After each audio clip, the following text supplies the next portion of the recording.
Secretary. So as I start this, I'm going to remind the board, this is going to be a high-level overview. It's always a challenge to distill a project of this scale down to a short enough presentation. So just a reminder, there's going to be a lot more to this that certainly we welcome some more detailed questions on any of the elements that I don't cover. So first off, I think you're all familiar with the site, but it's just worth noting a few things about it. So this is the area of Allston as you drive by right now. There's a lot of staging going on. It's currently a rail yard, and a big part of the project element is that we're going to be pushing the turnpike towards the back of that rail yard. That provides a lot of benefits. For one, it takes the curse out of that curve on the turnpike, thereby improving safety. It removes the viaduct.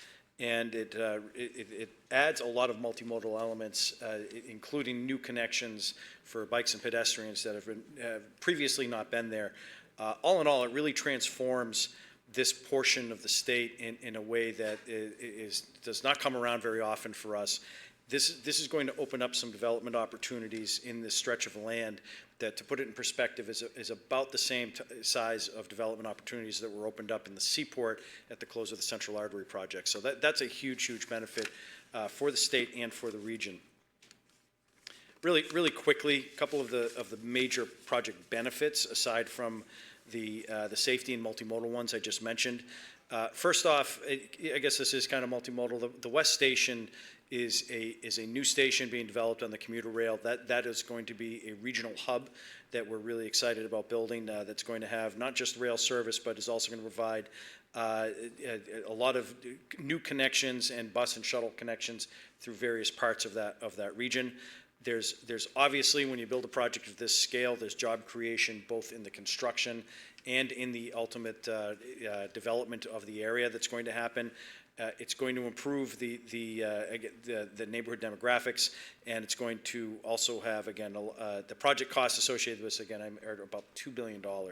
So this, as I mentioned, very transformative for this region, all in all, and really we're looking forward to getting it off the ground and with the grants that have been mentioned earlier in our discussions today.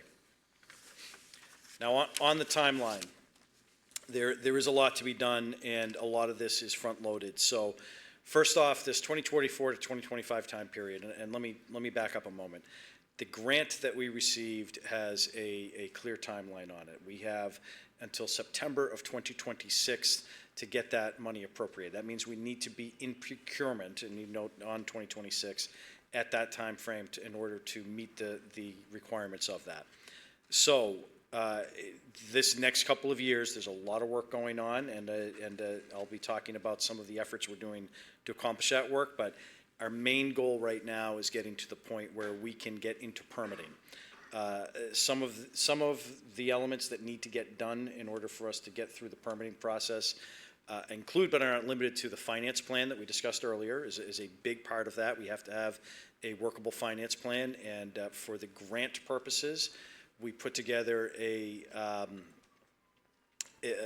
plan that penciled out, but that has a number of details that still need to be worked through, especially on some of the state finance options regarding TIFIA loans and regarding the fair share elements of that. There's also, unlike the Cape Bridges, which is mostly federal and state funds, there's some third-party funds as well. So we're working through that finance plan right now to get that set in stone.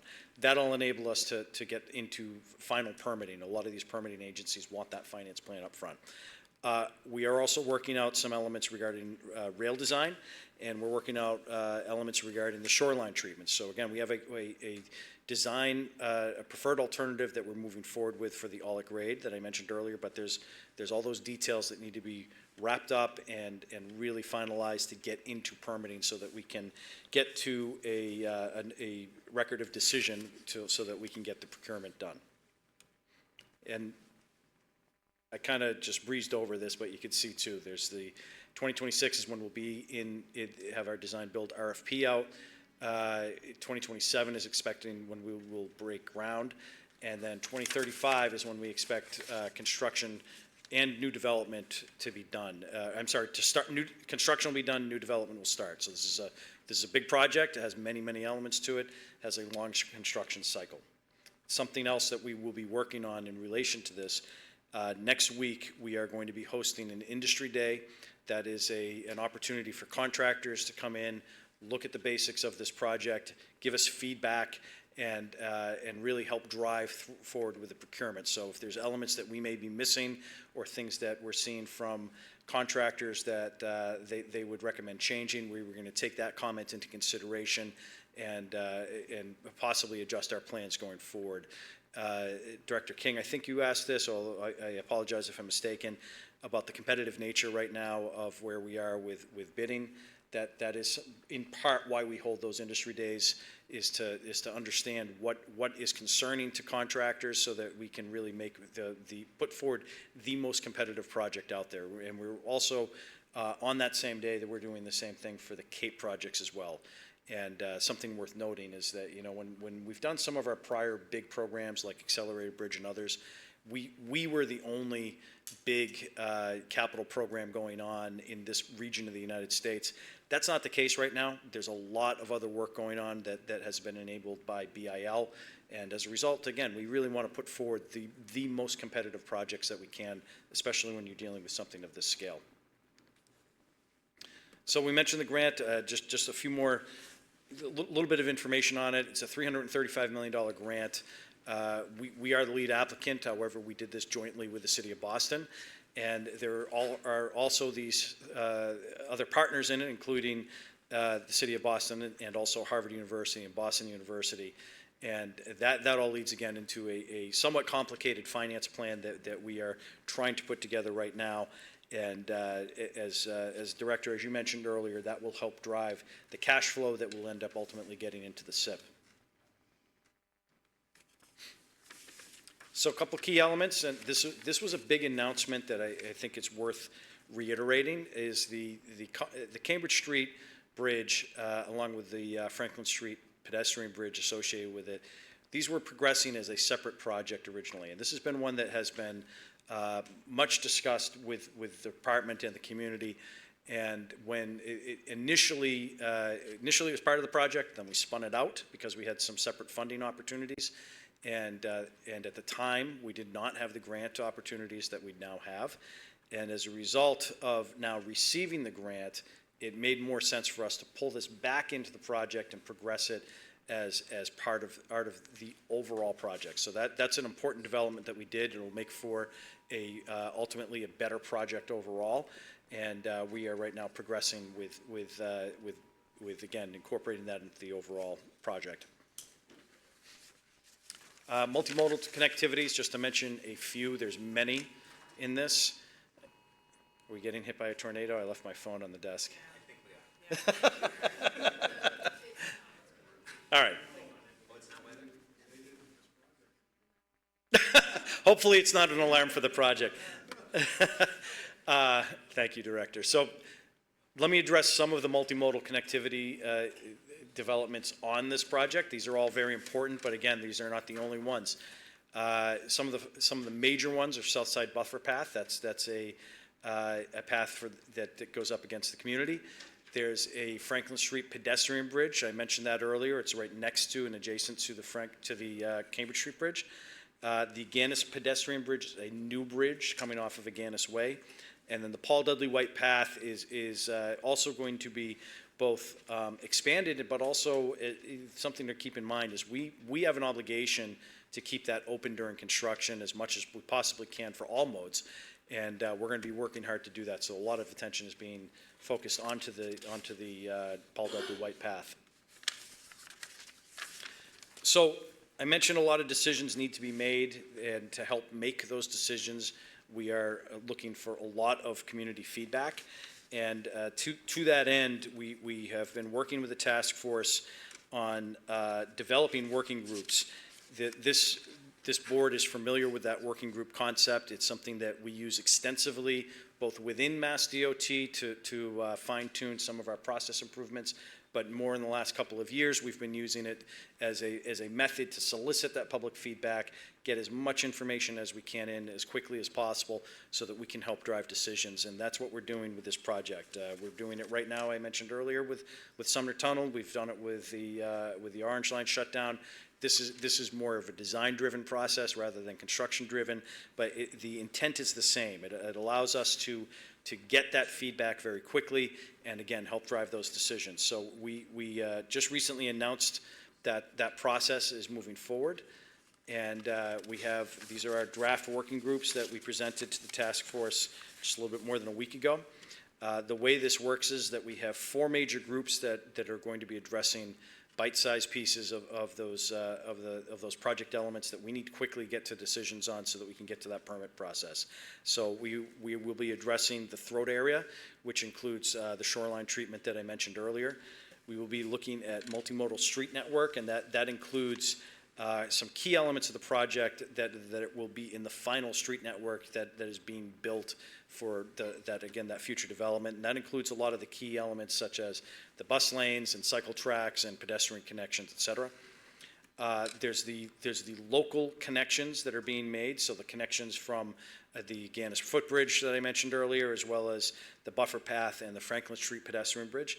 And then there's the very important rail and transit working group that's going to be looking at all of the connections that are being enabled from the rail network, and additionally how West Station and other elements are going to connect to things like the bus network and to bike and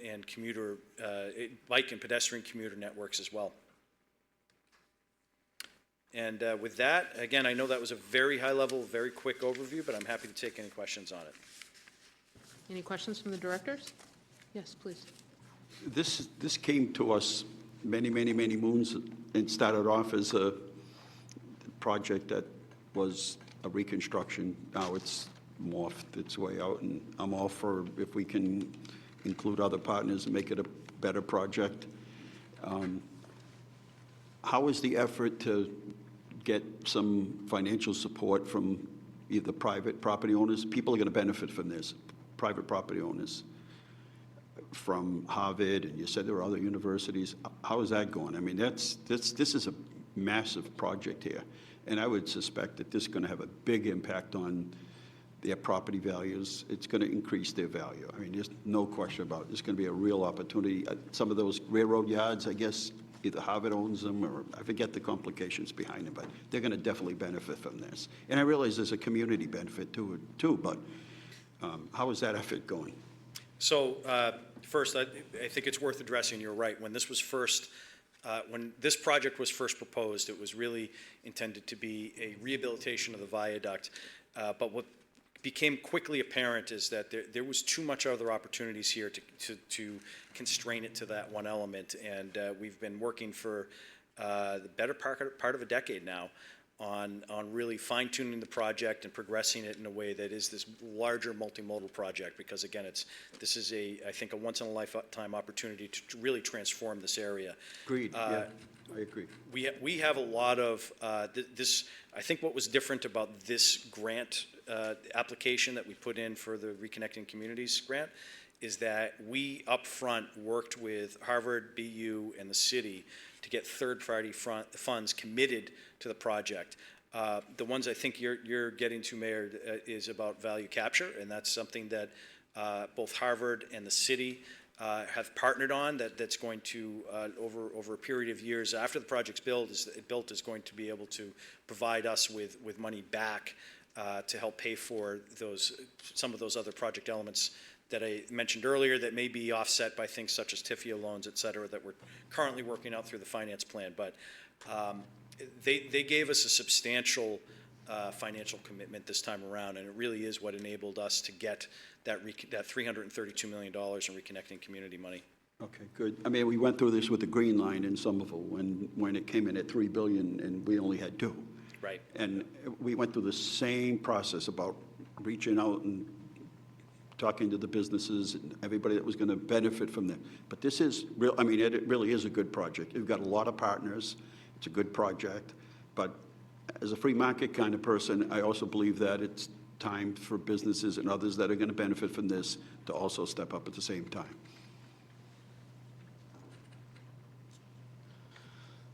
Well, it's a very small project.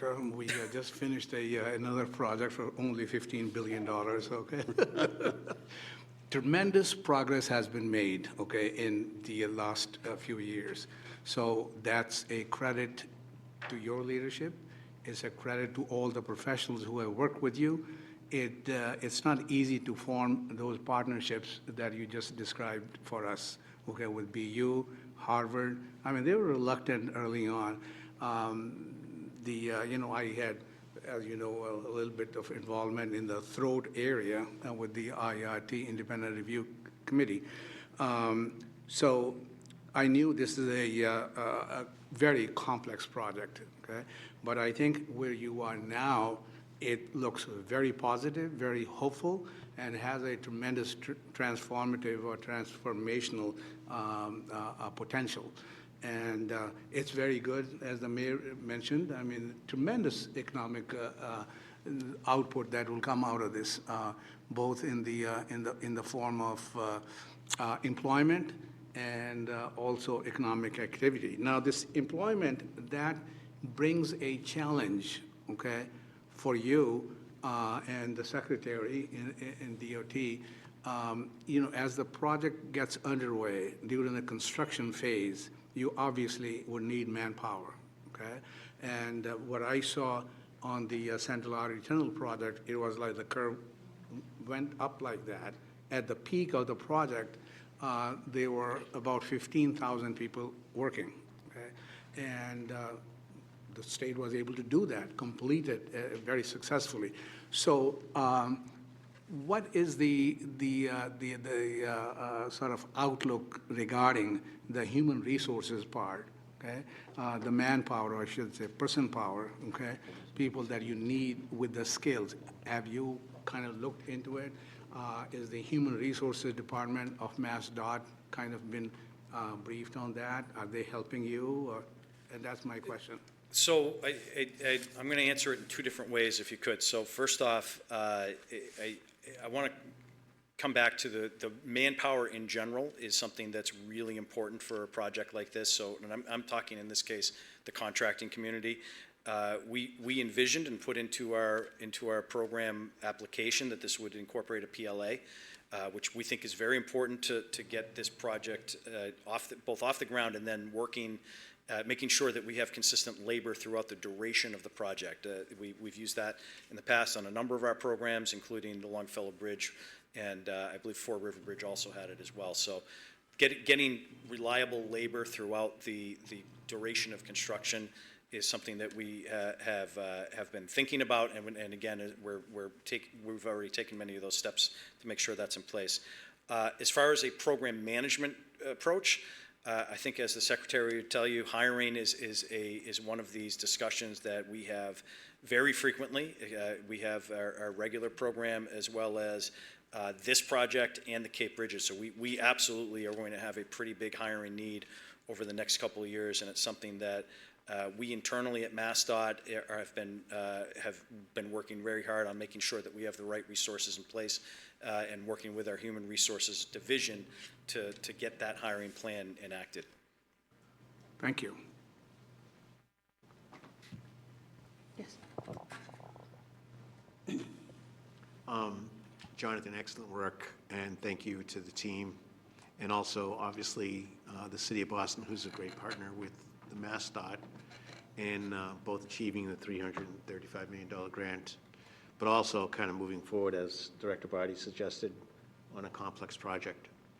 One of the elements of the finance plan and the application that we submitted to the Federal Highway Administration, this time we included the economic impact analysis that was prepared in conjunction with MassDOT and A Better City. And I was wondering if it would be okay if we shared that economic impact analysis with the board to address some of the mayor's concerns and the director's concerns. I think it's a very good point.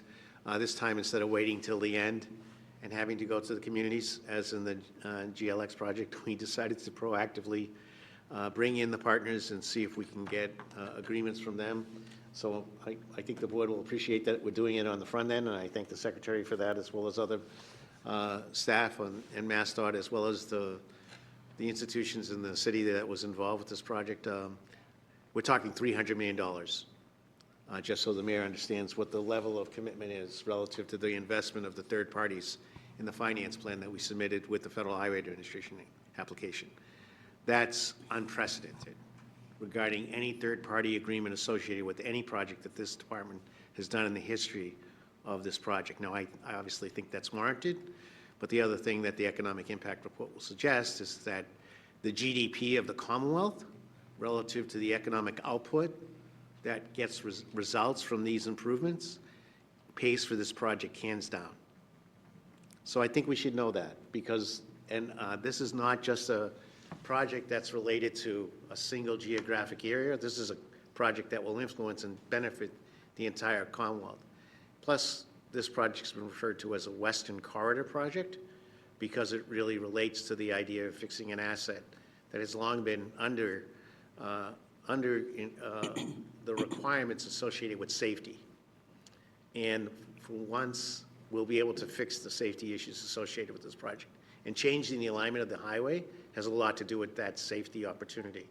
And so it's not just, again, an urban design project or a special project in Boston. It's about safety of a highway, and also relative to safety of a highway. This is a highway that's totally, unfortunately, positioned to be in a structural deficient way, something that is desperate need of repair. So we get to solve that problem, solve the safety problem, and at the same time, it's a multimodal project, and open up the Western Corridor, the transit opportunities that kind of have been long in the interest of the Western community. So I appreciate that, and I wanted to thank you for advancing the project. But I also, as I mentioned earlier, want to make sure that we're making our commitment strong and clear to the federal government. And right now, we do not, and you can confirm this for me, have in the CIP in 2026 and 2027 any dollars in the CIP for those two construction years, and that's why I'm so concerned about it. Is that correct? I believe that is correct, yes. So that's one of the reasons why I want to try to address it, so that we're not absent in that regard in that particular area of responsibility. But a project that's definitely in the interest of this agency and the Commonwealth to move forward with, and I thank you for your hard work on it. Thank you, Director. Yeah, Secretary, I think it is important, I agree, let people know, I mean, let the taxpayers know that there are others involved in the finance of this. This room was filled when we did the Green Line. The project had gone from $2 billion to $3 billion, and everybody in the room was in favor of the project going to $2 to $3 billion. And everybody was here talking about the economic impact it was going to have, but nobody offered any financial assistance at all. So we backed, I mean, we put a plan together, we backed it off, it ended up dropping it down. I forget what the final cost was, but it was substantially less. And I just want to make sure we're fair, that's all. You did the same thing in the Green Line and doing the same thing now, that's all. And I feel as if I'm a private property owner, I'm going to benefit from this, then I should have some skin in the game here, both ways, that's all. And I think you're moving in the right direction. I'm happy, this is a huge project, and I believe in your team and the Secretary's team and the governor to get the job done and done it right.